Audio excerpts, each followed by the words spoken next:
बहुत लंबी बात की है। आप क्या समझते जी हैं कि जो मैंने बात की है वो ठीक है या नहीं?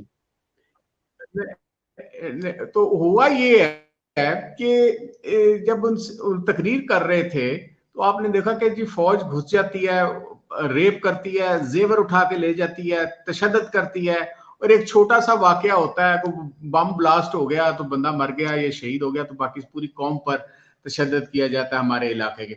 जब वो क्वेश्चन जो इसका आना था इसके ऊपर कि भाई आपके पास कोई सबूत है, वो तो उन्होंने पहले ही कह दिया कि जो फाइल है वो कहीं मिसप्लेस हो गई है जिसमें तस्वीरें थी। अब मुझे ये जी, बात समझ बिल्कुल नहीं ऐसे लगी कि ऐसे ही कहा फाइल है। कहां मिसप्लेस। जी, जी, वे फाइल मिसप्लेस हुई, यानी इतनी इंपॉर्टेंट जी, बात है कि आप किसी के ऊपर इल्जाम लगा रहे हैं कि फौज हमारे घरों में घुस जाती है, जेवर उठा के ले जाती है, ठीक है ना, और जो है औरतों को रेप करती है।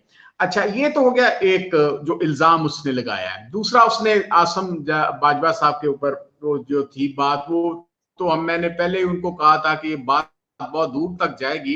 हालांकि वो सी पैक के ऊपर वो मुज़ाकरात भी कर रहे हैं, तो उनको चाहिए कि वो नूरानी साहब को, वो अहमद नूरानी को पकड़ के घसीट के इधर लाए और जो अब उनके ऊपर केस करे और डिफेमेशन क्लासेस के तहत, ताकि ये सिलसिला जो है वो बढ़ता ना जाए आगे।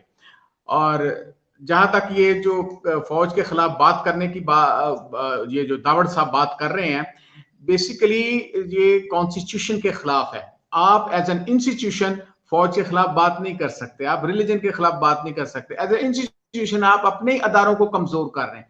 अब सही। मेरा कहने का मकसद ये है कि जिन ममालिक के अंदर फौज नहीं है, आप देख लें उनका क्या हाल है, ठीक है। और जिन ममालिक में जो फौज तगड़ी होती है और अवाम उनके साथ खड़ी होती है, ये लोग हैं सबवर्शन फैला रहे हैं, लोगों को माइंड को पलूट कर रहे हैं, ठीक है। और अगर इस तरह की कोई बात होती है, उनकी फिल्मिंग करते ही, ठीक है ना, और लेके आते हैं कि जी आर्मी के फला बंदे जो कर्नल साहब उठा के ले गए खवातीन को, या ब्रिगेडियर साहब या सिपाही या फला करने, ये उस तरह की बात कर रहे हैं जिस तरह मुफ्ती बानी को क्रिएट किया गया था उधर सही है। मशरकी पाकिस्तान में, ताकि ये सेंस ऑफ डेप्रीविएशन जो है पूरी नेशन में फैलाया जाए, और ये इनका सबसे बड़ा एजेंडा है।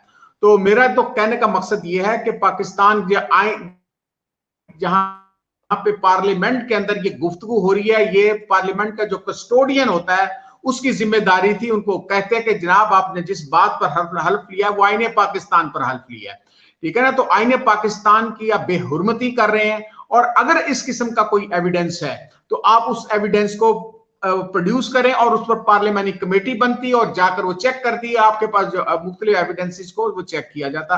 अच्छा, अब हुआ क्या है यहाँ पे, तो कि यहाँ पे शक्तोई एक प्लेस है, वहां पे इन्होंने इल्जाम लगाया कि इस जगह पर आर्मी जो है उसने डोर टू डोर जाकर तशद्दुद किया या ये किया वो किया। हुआ असल में हुआ ये है कि ये एक दहशत गर्द जिसने कैप्टन सभी और एक लेफ्टिनेंट नासिर खालिद साहब, ये दोनों रिसेंटली शहीद हुए हैं, ठीक है ना। अब फौज के पास इंटेलिजेंस रिपोर्ट थी, यानी आईबीओ कहलाता है, intelligence based operation.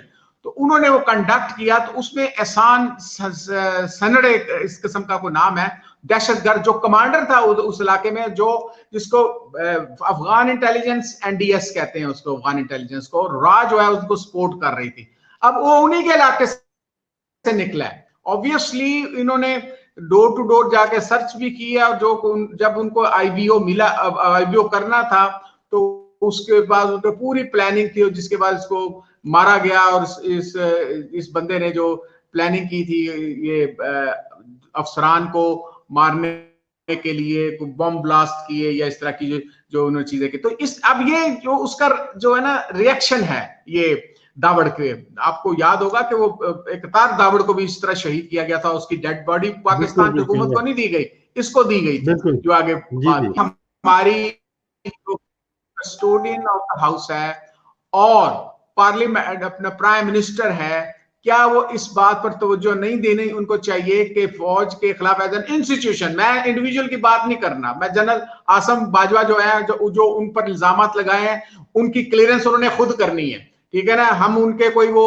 Spokes person नहीं है, अब उनकी बिल्कुल क्लियरेंस सही है। करनी चाहिए उनको। और हम बार बार ये कहते हैं कि वो पार्लियामेंट उधर जाके कोर्ट में घसीट के लाएं और उसको रिस्पॉन्ड करें, और उससे क्या होगा कि जो एतमाद नेशन के अंदर एक एतमाद पैदा होगा। लेकिन एज एन इंस्टीट्यूशन अगर ये बात करेंगे तो ऑब्वियसली जो कौम का मोरल डाउन होगा कि जिस कॉन्स्टिट्यूशन की तहफ़्फ़ुज़ का आपने हल्फ लिया होता है, अब उसी के खिलाफ पार्लियामेंट के अंदर बात कर रहे हैं और किसी और जगह बात नहीं कर रहे। और वो कितना संगीन इल्जाम है कि औरतों को रेप किया जा रहा है, आर्मी रेप कर रही है, उनके जेवर लूट के ले जाते हैं, और एविडेंस की जब बात आती है कहते फाइल गुम गई है।